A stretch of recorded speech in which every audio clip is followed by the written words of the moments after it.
एक और इंपॉर्टेंट आपका क्वेश्चन है, that is nitrogen deficiency symptom can also be mimic by. अब ये भी कई आपके स्टेट एग्जाम्स के अंदर क्वेश्चन आ चुका है, और इसकी अगर हम बात करें तो क्वेश्चन है nitrogen deficiency symptom can also be mimic by, मतलब नाइट्रोजन का जो डेफिशिएंसी सिम्टम होता है आपके पौधे के अंदर, वैसा ही किसी और न्यूट्रिएंट की वजह से भी क्या हमें देखने को मिलता है। तो पहला ऑप्शन है जिंक, दूसरा है मोलिब्डेनम, तीसरा है फास्फोरस, चौथा है आंसर सल्फर। अब यहां बच्चे कंफ्यूज काफी ज्यादा हो जाएंगे और आंसर भी शायद हमारा गलत हो सकता है, लेकिन पहले क्वेश्चन को समझने की कोशिश करो कि नाइट्रोजन की जो डेफिशिएंसी सिम्टम होते हैं वो कैसे होते हैं। तो आपको पता होगा नाइट्रोजन की वजह से पौधे की पत्तियों में क्लोरोसिस देखने को मिलता है, और वो भी शुरुआत कहां पर होता है, ओल्ड लीफ में होता है, जो कि बाद में पूरे प्लांट में फैल जाता है।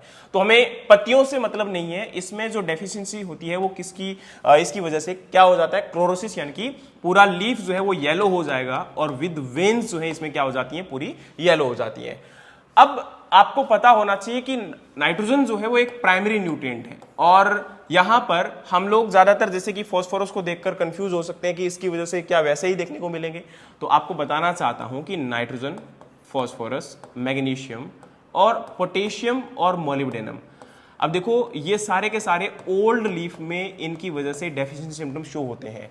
यहां जो पोटेशियम और मोलिब्डेनम है ये डेड स्पॉट कोज करते हैं। क्या करते हैं, डेड स्पॉट, यानी कि नेक्रोसिस कोज करेंगे पत्तियों के अंदर, ठीक है।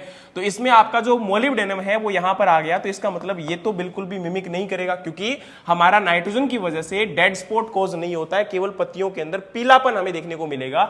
लेकिन फास्फोरस की वजह से आपको यह पता होना चाहिए कि यहां पर जो डेफिशिएंसी सिम्टम देखने को मिलेंगे वो आपके क्या होंगे, पर्पल या ब्लूइश ग्रीन कलर होगा, ठीक है। इसकी वजह से जो आपका डेफिशिएंसी सिम्टम आएगा वो कैसा आएगा, पर्पल या ब्लूइश ग्रीन कलर आएगा। लेकिन मैग्नीशियम की वजह से इंटरवेनल क्लोरोसिस होता है, तो मैग्नीशियम ऑप्शन में नहीं है।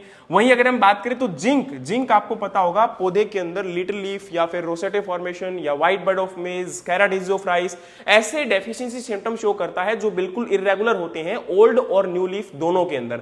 लेकिन अगर हम बात करें यहां पर किसके बारे में, सल्फर के बारे में, तो सल्फर बिल्कुल आपका वैसा ही सिम्टम शो करता है जैसा कि नाइट्रोजन, लेकिन ये जो है वो न्यू लीफ में कोज करेगा, मतलब इसके अंदर आपकी पत्तियों की जो बीच के अंदर वेन्स होती हैं वो भी येलो हो जाती हैं, लेकिन नई पत्तियों के अंदर ये डेफिशिएंसी सिम्टम शो करता है। और सल्फर जो है वो एक इंपॉर्टेंट न्यूट्रिएंट है आपकी ऑयलसीड और पल्सेस क्रॉप के लिए, ठीक है। तो यहां इसी प्रकार के जो क्वेश्चन है वो आपके एग्जाम में आते हैं।